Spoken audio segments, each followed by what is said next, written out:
Vista is getting a new city council member. Details in a live report.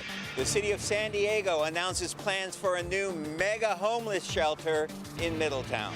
The National Latino Health Tour is making a stop in San Diego. The goal is to improve access to care and make sure that both the patient and the doctor can understand one another. And from professional horse jockey to master furniture maker, how a broken neck led to a different type of finish line. And does President Biden's spending bill really include money for drag shows? We verify. CBS 8 News live at 6 starts now. Happening right now, Chula Vista's City Council is filling District 4's empty council seat tonight after former council member Andrea Cardenas' resignation in February related to misusing COVID relief money. Good evening and thank you for joining us. I'm Carlo Chiquetto. Marcella's off tonight. I'm Jesse Pagan. Cardenas resigned in February after pleading guilty to federal charges involving COVID-19 PPP loans. CBS 8's Kirsten Holmes is live at Chula Vista City Hall tonight, where there's a lot of interest in who will fill the seat. Kirsten? Yeah, that meeting to appoint someone to that position is happening behind me right now. I am live here at the Chula Vista City Hall, and it is a packed house inside, and that meeting is expected to last for at least a couple of hours. This special city council meeting is acting as a panel job interview for the 8 candidates that are now vying to fill that District 4 seat that's open. CBS 8 spoke with 5 of those 8 candidates running to fill that empty seat last week. Tonight, all 8 candidates made their case to the mayor, the council, and a full house of people who live in Chula Vista who are watching what happens in the city and specifically what happens in District 4 very closely. That meeting started with public comments where at least 30 people spoke out on everything from what they say is corruption in Chula Vista to supporting the interim candidate of their choice. We spent the day in District 4 talking to people about what matters most to them. We also talked to Chula Vista Mayor John McCann about what he is looking for in tonight's appointment and future representation. Take a listen to what they had to say. The increase of people on the streets has gone up quite a bit. Now, some of them are doing they can function just fine, but I'm concerned about particularly older people that I see. They're not healthy looking and they're living on the streets. I'm going to only support people who are there and who are going to put Chula Vista and District 4 first. This should not be a political appointment. It should be somebody who actually works in the district and has a track record of serving the district. Now, the goal of tonight's meeting is to appoint that member tonight, but if that doesn't happen tonight, if they run out of time, John McCann, the mayor here, says that they will make that appointment on Tuesday in their regular Chula Vista City Council meeting. Either way, Chula Vistans are saying that they are ready and waiting for their District 4 representative. Reporting for CBS 8, I'm Kirsten Holmes. Back to you. And Kirsten, I understand whoever is appointed tonight will not be allowed to run for the seat in the next election. But when is that election and who's running? Okay, so that general election is going to happen in November, and we have Cesar Fernandez and Rudy Ramirez. They're going to be the 2 top vote getters who will advance to November's election. So you'll see them on your ballot. And in the meantime, people in District 4 and Chula Vista will have some representation. Kirsten Holmes reporting for us. Thanks, Kirsten.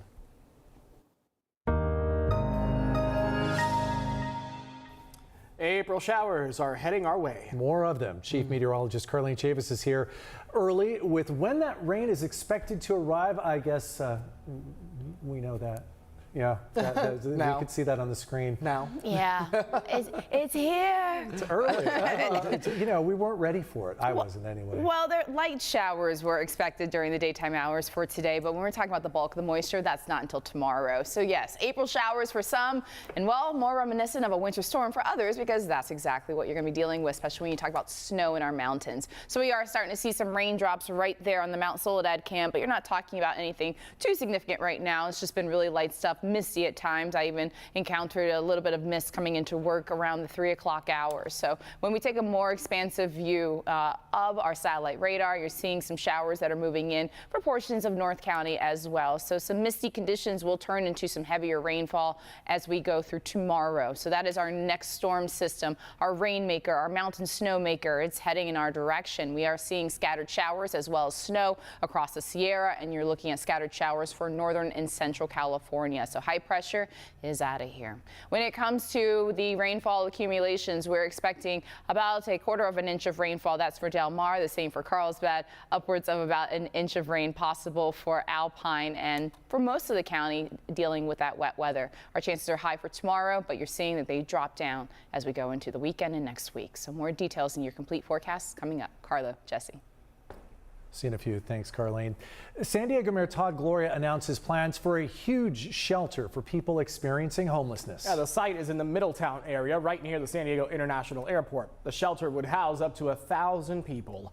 Working for you, CBS 8's David Goffredson dug into the financial details of the plan, which City Council will have to approve. This will give us a base of 1,000 beds that we can rely on for decades to come. The nearly 65,000 square foot warehouse at Kettner Boulevard and Vine in Middletown is meant to be a mega solution to a mega homeless problem in the city of San Diego. It will include on-site security, meals, housing navigation, and case management.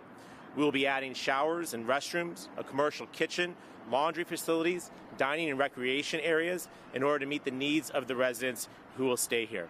The property, a former commercial printing operation, has been on the market for several years and was sold to a private investor, closing just 2 days ago for $13.25 million, according to property records. The new owner is listed as an LLC called Kettner Vine Creative House. The city says it will lease the property for a base rent of $1.9 million annually for the next 35 years at least. And the property will need $18 million in improvements paid for by philanthropic, state, and federal funding. This is the concern that San Diegans want prioritized. So even in a difficult budget year, I'm committed to making sure that we can increase our level of services for homelessness because it is that urgent. It does mean that there'll be other things that will have to be not necessarily advanced this year.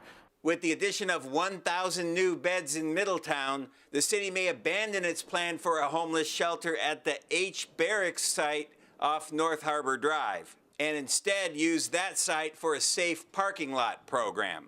H Barracks will provide space for roughly 200 households to sleep in their vehicles while they work to address the underlying causes of their homelessness. Of course, all of this still has to be approved by the City Council. The first of many public hearings is set before the Land Use and Housing Committee on April 18th. In Middletown, David Gottfredson, CBS 8. Thanks, David. Today, San Diego County District Attorney Summer Stephan shared the latest information on a new app to help people searching for shelter beds. Stephan says the app is used to help victims of crime find shelter and has reduced the wait time from 10 days to now just minutes. The app is going through beta testing right now. It's designed to keep track of available shelter beds across the county in real time for police officers, hospital workers, and others. This is one more tool that will provide humane solutions, but also make sure that our streets are safe, our businesses are safe, that you don't have unsanitary conditions. Stephan hopes that by June, the app will be made available for certain departments. U.S. Secretary of Health and Human Services Javier Becerra will be in San Diego tomorrow as part of a health tour focusing on Latinos. As CBS 8's Jenny Day shows us, the secretary wants to highlight what the Biden administration is doing to help predominant Latino communities. La Maestra Community Health Centers opened up a new clinic here in El Cajon today. More on that in just a moment, but really the goal, I'm told, is to reduce healthcare costs and improve access to care for our underserved or ethnically diverse communities. Okay, yay! Today is really an awesome day. This is our 22nd licensed site. La Maestra says this new clinic will expand access to high-quality primary and specialty care, as well as social and behavioral services. We also do immigration assistance, human trafficking assistance, youth development. We have a food pantry. For decades, their focus has been on people who are either low income or don't have any insurance at all.